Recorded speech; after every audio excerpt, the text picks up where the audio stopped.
I'm Jasmine Bibb, and welcome to the Woman It May Concern, the podcast. This season is different. Season 2. It's personal. It's honest. It's rooted in one journey.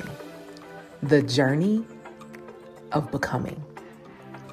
From overload to intention, from survival to design, from carrying everything to choosing self with clarity. Season 2 is a living conversation. It's about motherhood, identity, matrescence, and what it means to design a life that belongs to you and not just your responsibilities.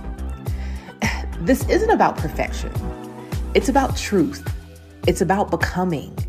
It's about creating language for things we feel but don't always know how to name. This is To the Woman It May Concern, the podcast, and season 2 starts now.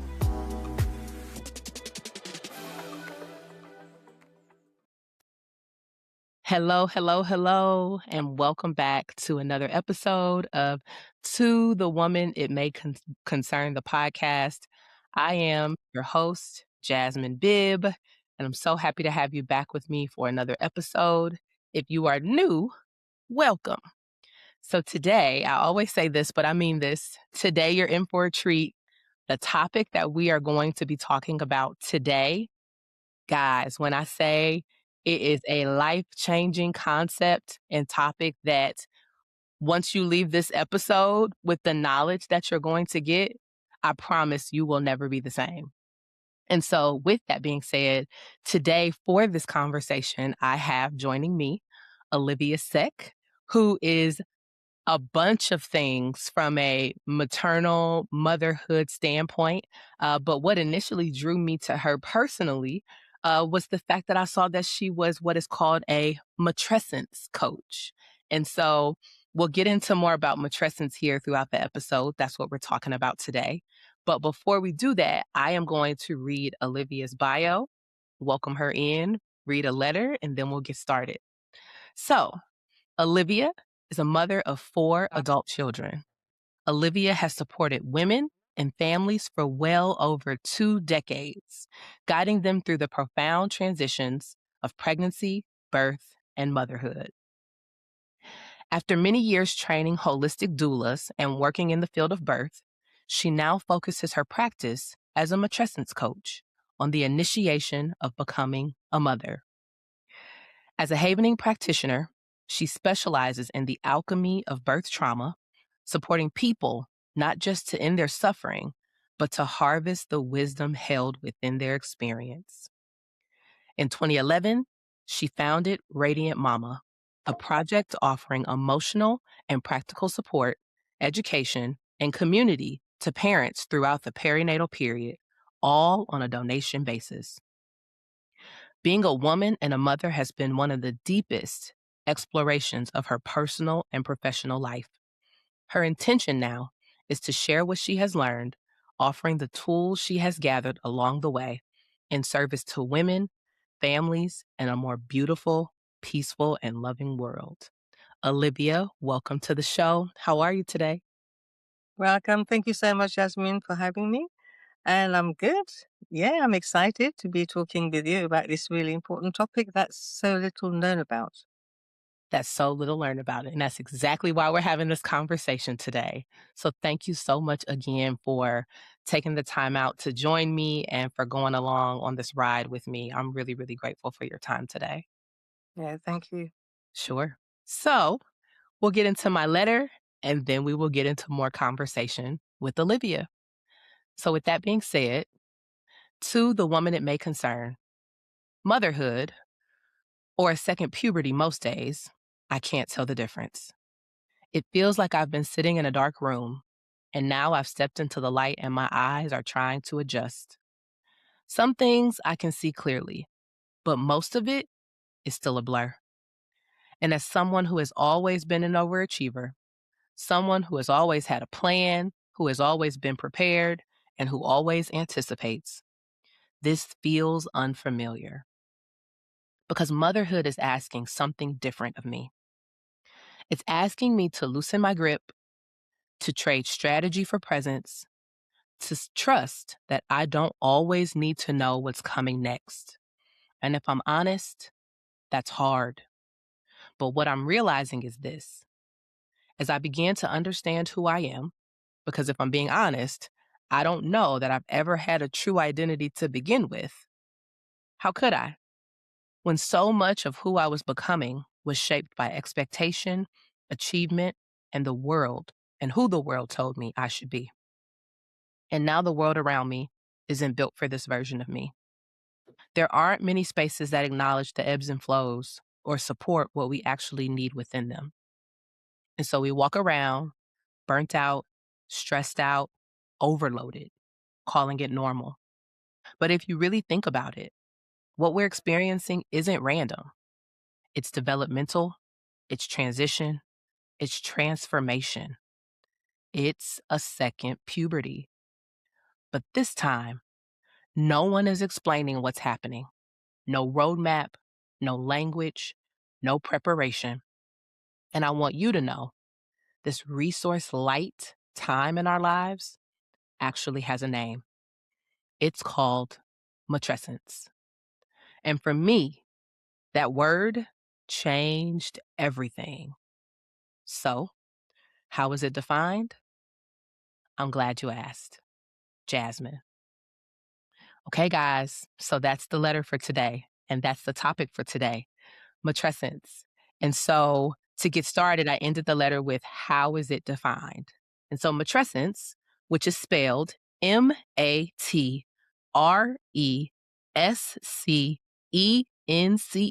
matrescence, is the transition into motherhood.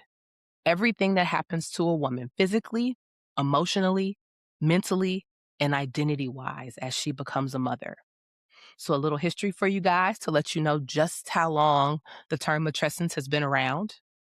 It was coined in the 1970s by anthropologist Dana Raphael.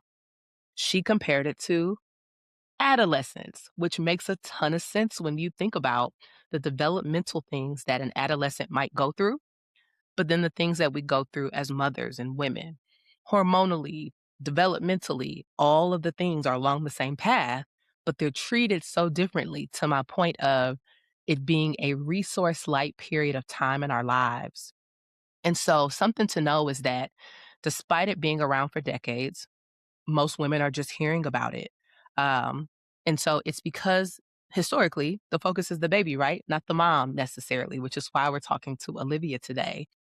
And really quickly, I'll say that my daughter Raquel will be 4 in literally a month. And I heard the word matrescence for the very first time about 6 to 8 months ago. 6 to 8 months ago, and my child will be 4. That blows my mind every single time I think about it. I was listening to an audiobook on the way to work, a book about motherhood.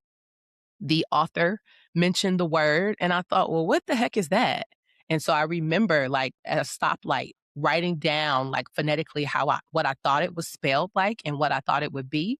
And I told myself, based on some of the things I heard her saying, I need to, like, figure out what this actually means. And so when I got to work, I looked more into it. And when I say I felt so seen when I understood what matrescence was. And so from that point on, I tell every single mother that I know, every single new mother, current mother that I meet, and I make it my job, similar to why we're talking to Olivia today, to make sure that that women know what matrescence is. And so with that being said, Olivia, let's talk about matrescence.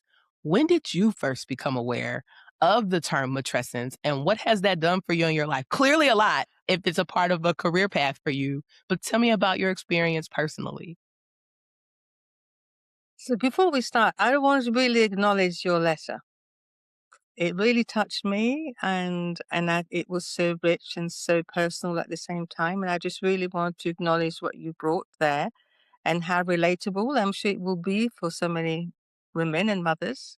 So yeah, I just wanted to acknowledge that before we start.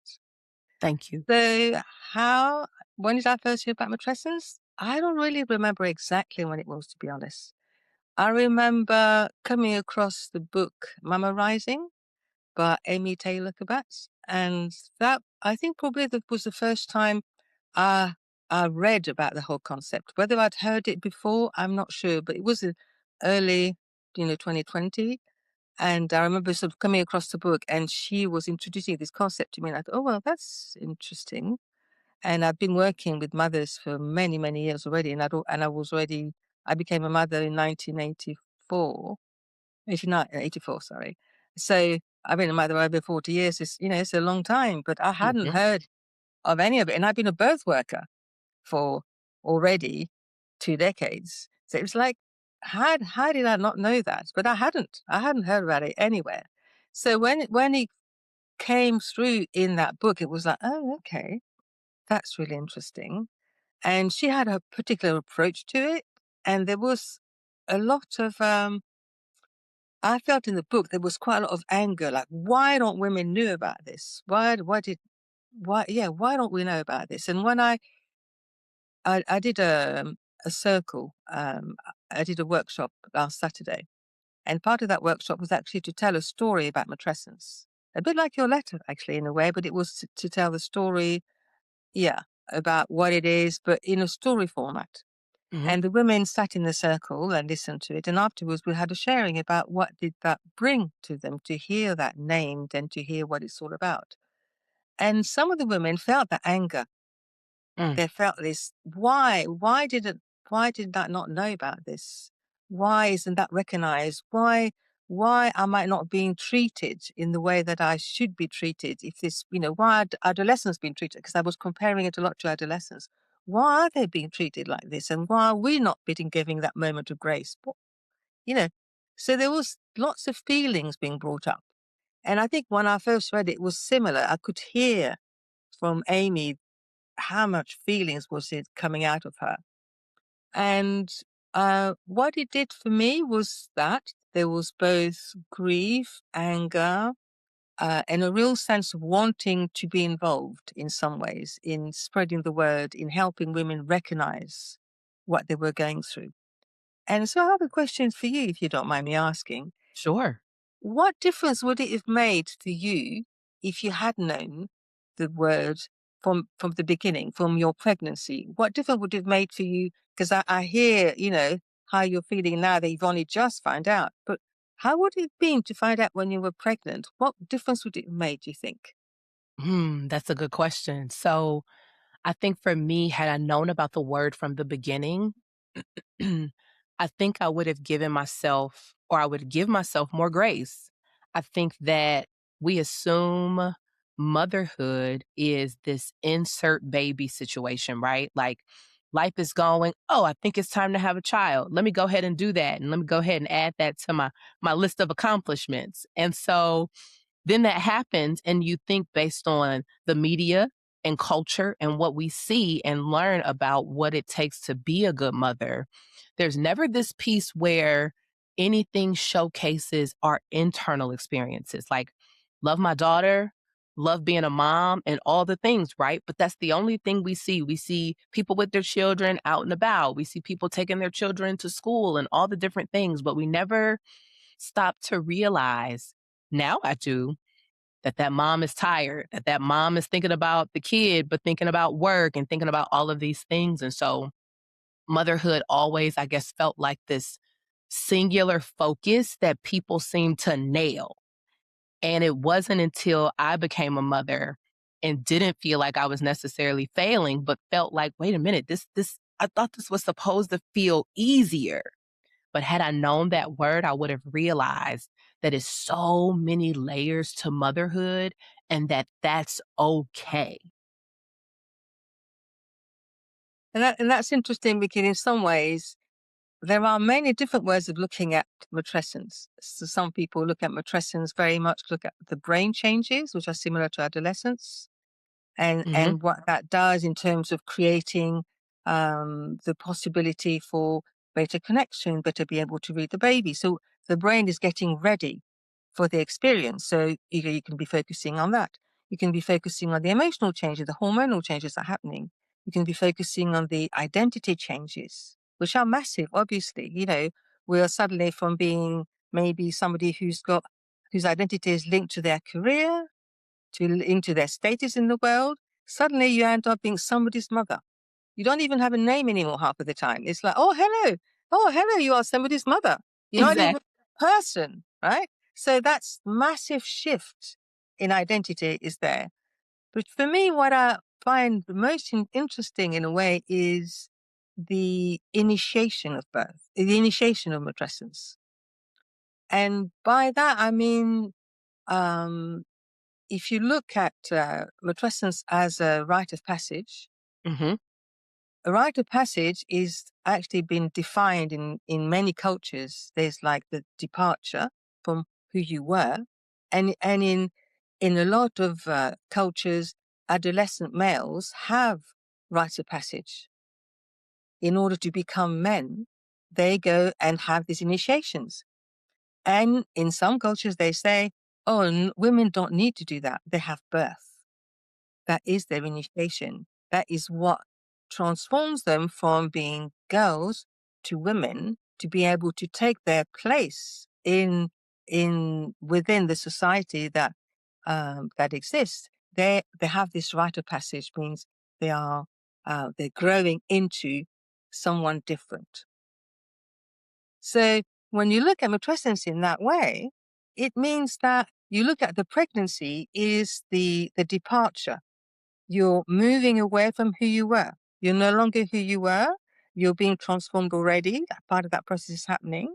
Then you have the birth. We actually meet the deepest part of the transformation, which is when you would be maybe as a young man, you might be sitting on the top of a mountain and you might be having 4 days fasting. You might be having challenges that you're meant to meet that you've been prepared for during what would now be that first period, which is the pregnancy bit in us now. And then afterwards, you have the return.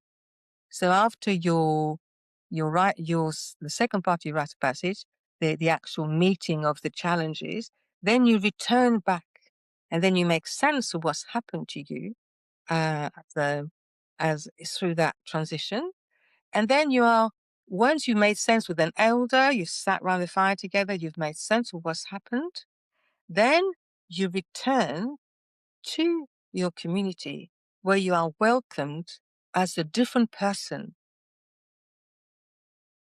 that has now emerged through that experience. So when you look at matrescence in that way, you can see at which points things could be so different if you could see the map. So when most people say there isn't a map, actually there is a map to matrescence. Yeah. And this is the map in a way, when you look at it that way. And we are failing women on all the parts of the map. There is no return being celebrated. When you go back to work after having a child, do people understand what you've just been through? No. They treat you as if you were still the same person. Just sit down and take your seat in the office, right? They're Do itching they for you to know? come back. Yeah, but do they know what you've been through? Do they know the transformation inside, the complete change of what's happened to you? They don't. They don't even talk about it. They might ask you, and how's baby? Is baby sleeping now? Is baby eating well? Jasmine, how are you? What's happened to you? Tell me. Mhm. That is so, so true. I think to that point, Olivia, I have a team of people in my full-time job, and they're of like what we would consider childbearing years. And so a lot of them are they've had babies or are starting to have babies. And so because I've now gone through this experience and I have this language and I know what it's like, I don't even necessarily ask about the children. It is, how are you today? How are you juggling this new routine? I've got an operations manager that's been back 2 weeks. She had twins, and that's been it. I talked to her yesterday. Hey, how you doing? How are you? How are you adjusting to this new routine? You've now had to add work into what you're doing. She's nursing. So, hey, Jasmine, is it okay that my camera's off? Absolutely. Because I can remember I stopped nursing to prepare to go back to work because I didn't understand how I was going to be able to do all the things. And I didn't think anybody was going to care They just knew either I was, declining a meeting or not showing up or late and not wanting to have to say why. Whereas she came to me and said, "Hey, my camera's going to be off, but I was just in a meeting and everyone's cameras were on. And I don't want it to get back to you that I'm not engaged." And I said, "No, absolutely not."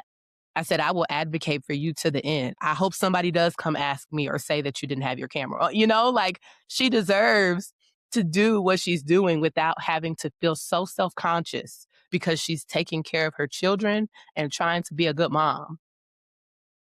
So in a way, what I'm hearing is matrescence is putting mother's experiences on the map. Yeah, that's what you're talking about, is it? It's like it's no longer just about the mother being a vehicle for the child or the mother being a carer for the child. It's also, yes, the baby matters, but the mother matters. And the mother's experience is actually crucial because you know what they say? If mama ain't happy, there ain't nobody happy. And that's the truth. That is the truth, isn't it? So if mother's experience isn't a good one, then baby suffers anyway, right? So creating a world where mothers are cared for is so important. And also, it makes sense, right? Because the impact of a happy mother is massive. Yeah, I agree. I think I want to hear more about what you are doing when we think about we know what women need or mothers need. I love, love, love. So for as long as I've heard the word, I've compared it to adolescence, but I love the cultural rite of passage analogy that you provided. That was eye opening. And so when we think about how we don't welcome mothers back in after such a rite of passage, what do you do in your work to welcome mothers back into the world and then back into society based on this new person that they feel, but they don't quite know why and they don't have the language and they're just kind of confused, but you know exactly what's happening. So, what do you do in your work to create awareness and kind of bring them back in to, hey, welcome with open arms to the new you? I think the first thing that I do in my work is I name the transition. So now I work with pregnant women and I try to name it already in pregnancy. So they are constantly going through that journey, understanding that they're, how destabilizing the whole journey is, how suddenly you're in liminal space, you don't really know who you are, and it's not a failing, or that. So understanding the journey already prepares them in a way to be more accepting and to engage with it differently. So that's one thing that I do before, in a way. And then the return, I run, so my project Radiant Mama, that I started yeah, in 2011, whatever, I can't remember exactly when now. We run groups for women in their last trimester and new mothers. So for about 9 months, the mothers meet weekly. And so part of that container is acknowledging what's going on for them. So this isn't a baby focused group. These are mother focused groups. It's about Mm, how are you?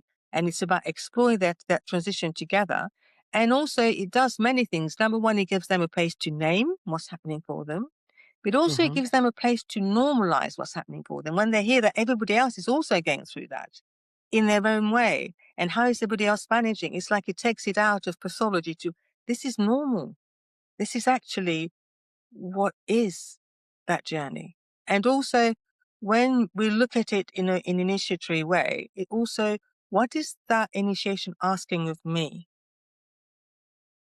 What is that transforming in me that is part of who I want to be as a mother, who I need to be as a mother? It's like when you say an obstacle and problems, it's not just, oh, this is happening to me. But what about if this was happening for me, Mm, for my transformation, mhm. for the woman that I want to be, need to be, for the mother that I need to be? How about if this was happening for me? And it takes it out of that victim place to, okay, this is this disorientation, this confusion, all these different feelings that I'm experiencing, all these changes have a purpose, which is to a bit like the alchemist, working to make the gold. It's like we are being worked on by the experience to become the best version of ourselves. I believe that. I believe that, like, before motherhood, when I say I look at life completely different to the letter of being in the dark and beginning to see the light, like, the person that I am becoming as a result of the rite of passage of motherhood, I love it. I love it. My confidence, my conviction, my goals, my drive, my views of the world and identity for myself. Um, it has been so beautiful. I could have never, ever, ever, Olivia, imagined this awakening that I've had on the other Absolutely. side of motherhood. Absolutely. And I expect with the awakening and the amazing empowerment and so forth, probably also came quite a lot of doubt, quite a lot of pain, quite a lot of letting go of things, quite a lot of frustration, a lot of other feelings as well. It's like it's not just an easy transitions. And actually, initiations are not meant to be easy. Mm, And that's a really important thing to name. An initiation is not meant to be easy. So when we're looking at how to make, you know, pregnancy, birth, like, oh, I'll just make this as easy as possible and I'll have my epidural straight away and I'll do this. It's like we're trying to make it easy, but at some point it will be hard because that is part of an initiation. There's always a point where you meet yourself in a hard place. And that is part of the growth. That is how the gold is made. That is how afterwards you can say, I went through this and look at me now. oof. Oof. That's good. Cause that is true. For as happy as I am about the person I'm becoming, there are painful moments, rather it be because I've never experienced something and I'm trying to find the language and the approach that will take care of whatever I'm experiencing physically, emotionally, mentally. And just in sometimes the death, right, of letting go of who you thought you were and who you're Yeah. actually becoming, and that being so unfamiliar because to go back is safe, right? But you're like, that person no longer serves me. That person won't serve my child. But at the same time, I have no idea what's happening in front of me. So you have to trust the process. And you have to be willing to a certain extent to let go of control. And to be honest, as women, we have acquired a lot of control and we like our control. And it's a really hard thing to be willingly going into something where we don't know. We don't know what's going to happen. We don't know, which is what birth can be so frightening. We don't know. And so, we don't know who we're becoming. So letting go of what we know is safe and known to, my God, who am I can be so scary. Hmm. So even though, yes, it is really empowering and it is an amazing gift, matrescence is the greatest gift as far as I'm concerned a woman could ever have. And it's scary. It can be really lonely if you don't have the right people around you. Hmm. It can be confusing, disorientating. There's lots of parts that are not easy for us. And when we can meet it, it's such a profound path to becoming the best version of ourselves. Agreed. So let me ask you this, and this could just be based on my own research as I kind of come into what matrescence is. So, in all of the things, practitioners that I found, um, language that I found, studies that I've read, it feels like when I think about matrescence, when I think about, we've got an episode this season on maternal neuroplasticity. There's like all of this work that I'm reading and finding, but it's not in the States, Olivia. there isn't a lot of information in the United States around these things. Like, there's small pockets, but when you go across the pond, there's so much information, the books, the practitioners, the language, the people. I don't find much of that in the States. Just personal, opinion, I guess. Why do you think that that is? Well, I don't know because I don't live in the States. So Correct. that's the first thing. Uh, I mean, there is information here. There are practitioners here, but actually it's still very much in its infancy. Mhm. It's not when I bring it to people, most women still haven't heard of it. Right? And Same. even and even if they've heard of it, but they haven't actually delved into it and used it, to use the concept, use the tools. So I think everywhere is still really beginning, despite the fact that, as you said, it was coined in 1973. It's a very long time ago. And it was only when, what's she called again? Alexandra Sachs started to bring it back into Yeah. focus, and people like Amy Taylor Harris. It's only very recent, really. So I think it's going to take time. It's going to take time and it needs to be spread. But of course, the truth is we're in a man's world still. That amen to that. That's probably got a whole bunch to do with it. Exactly. If this was happening to men, I'm sure it would have been researched and out there a long time ago. So, you know, and also I think another aspect of it is it shatters the myth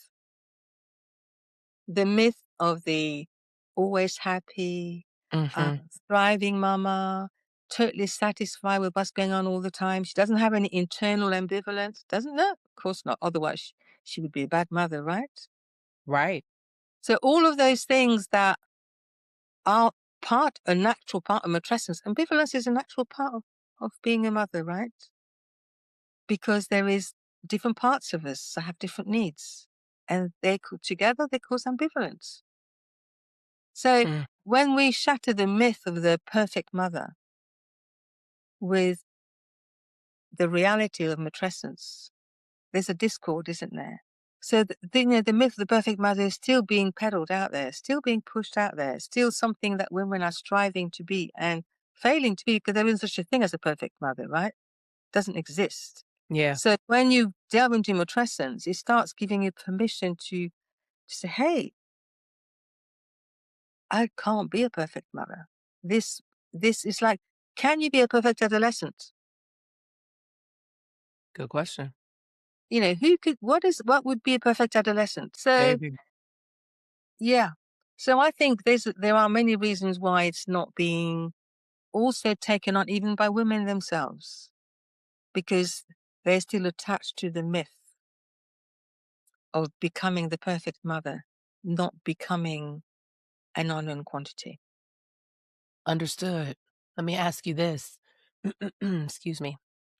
So, in once I learned about the word, I just went down a rabbit hole, right? Podcasts, I saw some really great documentaries, a lot of different things. My question to you would be, there was a one podcast episode I was listening to, and the host asked the individuals that she was interviewing on the topic, can matrescence span past just the new motherhood stage? So, meaning, as women who are mothers go through various transitions, such as their children going to kindergarten, their children going away to college, driving, becoming a grandparent, like the full gamut of what motherhood means in the various stages. Does matrescence meet those women at each of those new moments versus just in the very beginning when we become a new mom? So physiologically, matrescence really is the pregnancy and the first 2 years. This is when you see the physiological changes. The same as in adolescence, you will see there's a time where there is actual physiology. You can look at the maternal brain and you can see changes. You can see changes in the hormones. You can see changes in very many ways, and that's identifiable. And you could say matrescence in its defined way would span the pregnancy and this early couple of years. That is probably when it's the most powerful, and they can see, for example, a woman who's become a mother, they Mhm. can see that by looking at brain scans. So it's very clear. So when you go through another phase, like for example, your child is entering school, which is a transition in itself, there won't be those changes then. As such, there won't be physiological and hormonal changes to see that on a um yeah, you can't see that in itself. So if you were to look at the actual transformational on that level, Mhm. probably those first 3 years is the time. But we also go through transitions all the time, going back to work, because you might go back to work after your child is 3. So that still would be a transition. So I think they're still worth acknowledging as transitions, and the tools that you might have used during your matrescence as can still be applied then. But I think the real core transformational process can happen during those first 3 years and every time you have another child. Yes, that is true. That part every time. So thank you for that because I've always been curious, like, okay, but that makes sense when you think about like physiologically, like how the brain is changing and hormones and I all mean, of that. Like, I think the brain does. There are smaller changes that probably keep happening. I think some of the changes are permanent. Some of them just keep going, but the bulk of it will be then. understood. So you mentioned when someone has another child and how they experience matrescence more than once because clearly they're birthing a child again. So when we think about like the 4th trimester, right? And how the 4th trimester experience can differ. Like I did an episode, my very first episode for the season was on the 4th trimester. And some can be easy breezy, some can be a little more intensive.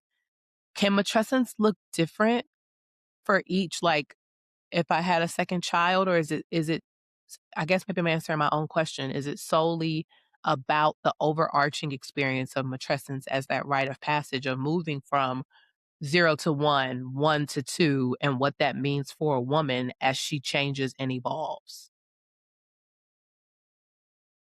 I think every experience of matrescence is different every time. I've had 4 children. I've also had 2 miscarriages, which are also even the miscarriage starts making a change in the woman. They can see a woman who's had a miscarriage, her brain has changed. Hmm, So, it leaves permanent changes. Yeah, so that's interesting to know because sometimes you feel, "Oh, I've had a miscarriage, it's nothing." Actually, it's not nothing, and it should be really acknowledged a lot more. Really, absolutely. it's a whole experience in itself. But as usual, it gets pushed out under the carpet, and you go back to work as if nothing had happened to you.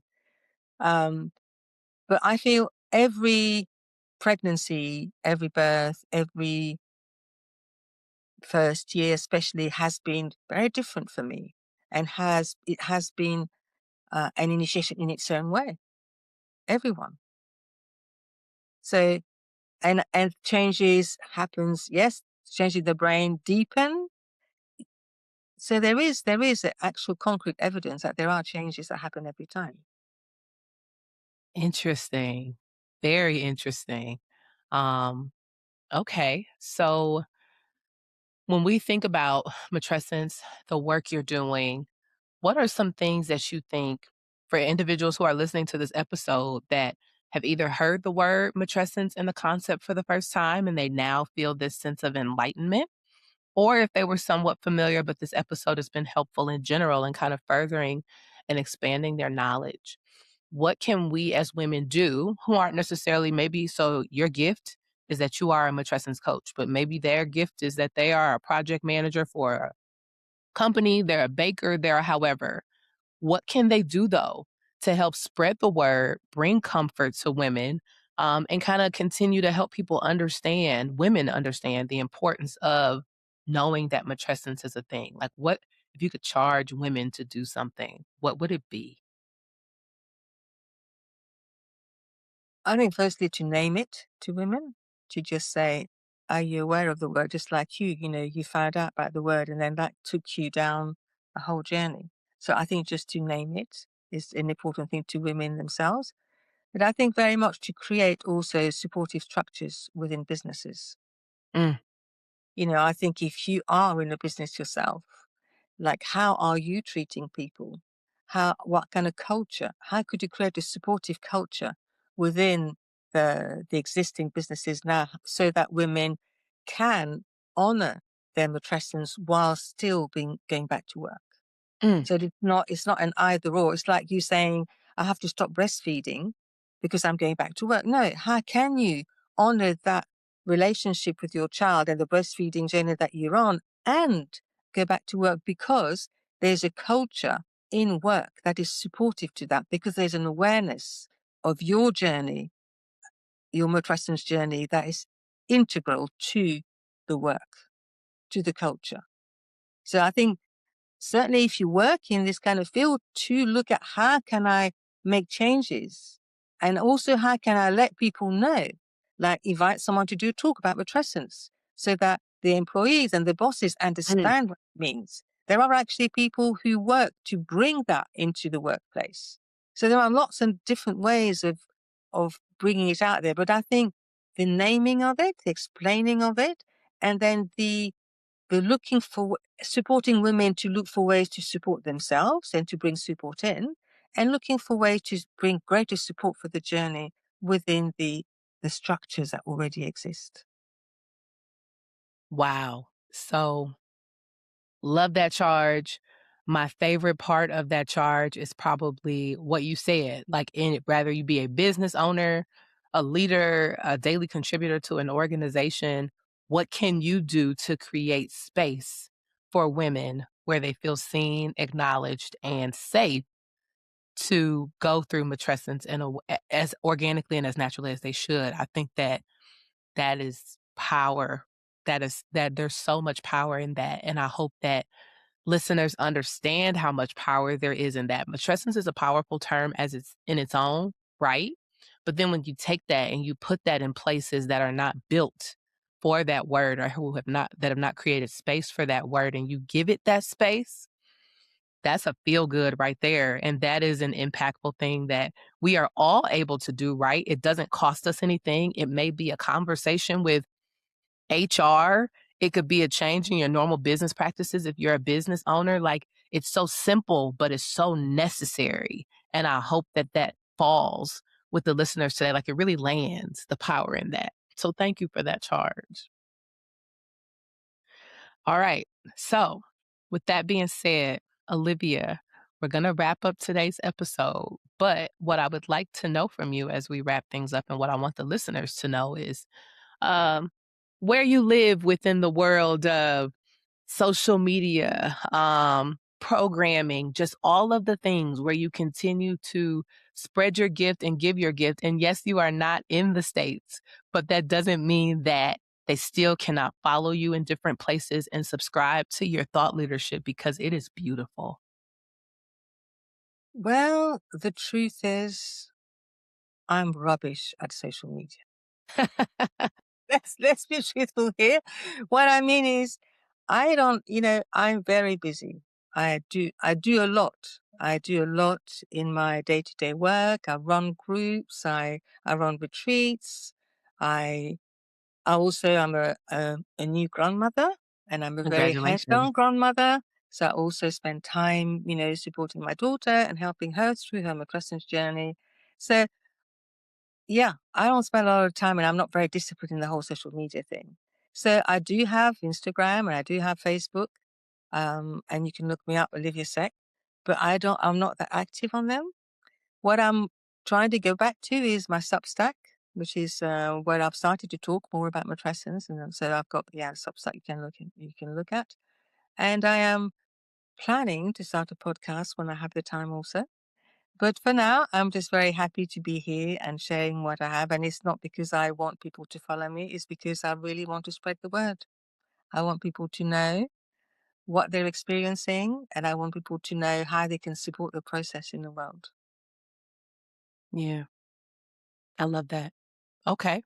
So, you guys, you heard it where you can find Olivia. I've had the opportunity to visit her Substack, and she's got some beautiful writing that she does there. You think if you are familiar with this podcast, then you are more than likely familiar with Substack because this is where Substack is where this all started. So, with that being said, I'm going to wrap up today's episode. Thank you, Olivia, for I joining me. just want to say one more thing, actually, if you don't Yeah. mind.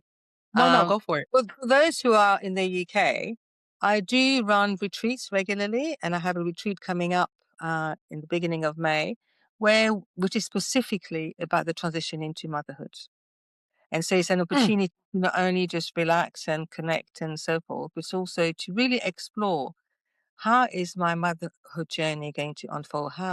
What really matters to me? What is matrescence and how do I want to engage with it? So yeah, so that's on my website, oliviaseck.com. People can have a look at the retreat there.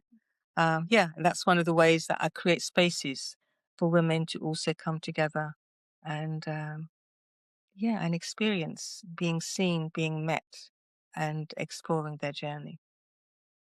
Beautiful. Thank you. So if you are in the UK or if you are in the mood to go to the UK Yeah. for Olivia's retreat, my goal is to maybe one day make it out there for something like that. I think that that is much needed and so beautiful. Um, and we are blessed to have Olivia as someone who carries the torch forward for matrescence in this world. We need more Olivias for sure. Um, so with that being said, guys, one thing I forgot to mention in the very beginning is this is usually I do one episode and I go on to the next topic, but because I feel so passionately about matrescence and I think it's such a loaded topic, this is part one of the conversation. This was creating awareness, helping you understand the development of it, that introduction to matrescence. And so there will be a part two if podcast comes out on Wednesday, part 2 will release on Friday of the same week, and so I won't give you the details of what that one will encompass, but just know it's about matrescence, and Olivia has hinted at a lot of the things that will be discussed on that episode. Olivia joined me for part 1.